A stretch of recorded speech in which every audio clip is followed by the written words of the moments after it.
I darn sure want to thank each and every one of you folks for helping to support good grassroots organizations trying to work for you, the independent cattle producers. I tell you what, folks, coming up here this next Tuesday, there is going to be a hearing in the U.S. Senate Ag Committee. It's coming up next Tuesday, April the 26th.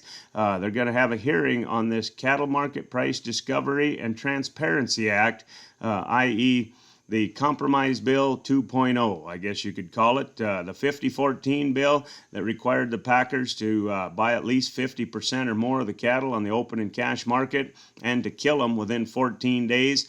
Well, that's been watered down into what they are now calling the Cattle Market Price Discovery and Transparency Act. Well, I guess I tell you what, if you kind of read through that, it just makes me scratch my head. I can't wrap my head around this deal. It allows the USDA to use the last 2 years, which is 2020 and 2021, to set the basis for a reasonable amount of cash cattle in the fat cattle industry by your 4 big packers.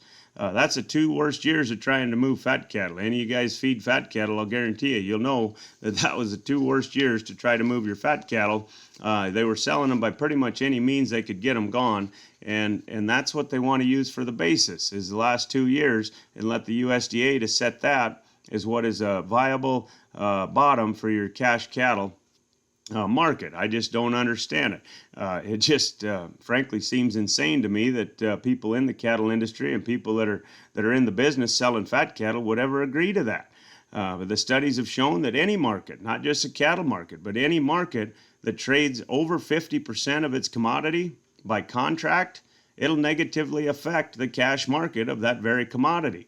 Well, we're living way under that right now. There is way more than 50% of the cattle that are traded by contract when you look at a national level. And for us to step back and let the USDA use what our current levels are as a basis, that's just crazy. There's a study out by the Iowa State University that found for every 1% increase in contract cattle, that's 1% increase in contract cattle, it negatively affects the cash market by nearly 6%. I mean, those are just crazy numbers, but it just makes sense. You come to the sale barn, you got an order buyer. He shows up, he needs 1,000 head of calves that day. I'll promise you, that guy sets in the sale barn, he's going to be pretty darn poppy on the seats, and you're going to have a pretty good market that day.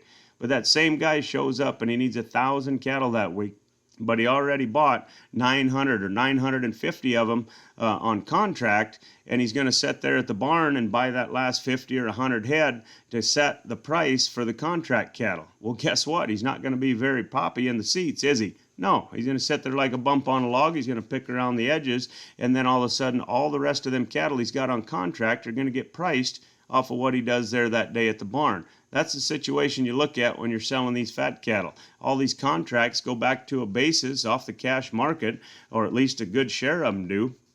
And you've got no real market because so many of them are going on contract. So for these reasons, I would strongly encourage you to call your senators and tell them not to support this Cattle Market Price Discovery and Transparency Act, again, i.e. Compromise Bill 2.0.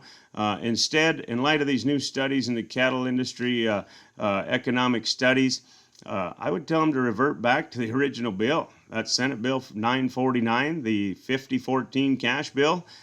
It was no silver bullet either, but I'll guarantee you it was a heck of a lot better place to start than what we've got coming at us right now in these compromise bills. So if we're going to make a change in our industry, folks, we need to make it count. We don't need to settle for this the best we can get, or this we need a meaningless win.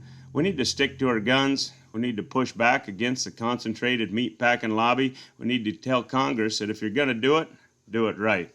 Just so you know, we lost over 1,000 independent cattle feeders in just the last year, and that's according to the USDA. So I tell you what, folks, when we say we need change, we need it bad. The 5014 bill, the Senate Bill 949, it isn't a silver bullet, as I said, but it's a darn good start to trying to correct what's broken in our cattle industry. So I encourage you to give your senators a call. I encourage you to get online and call all of the senators that are on that Senate Ag Committee that are going to be in that hearing on Tuesday, and tell them what you think, because it's your livelihood that depends on it, folks, and that's and that means quite a lot. So Well, folks, that kind of wraps up the cattle business for today.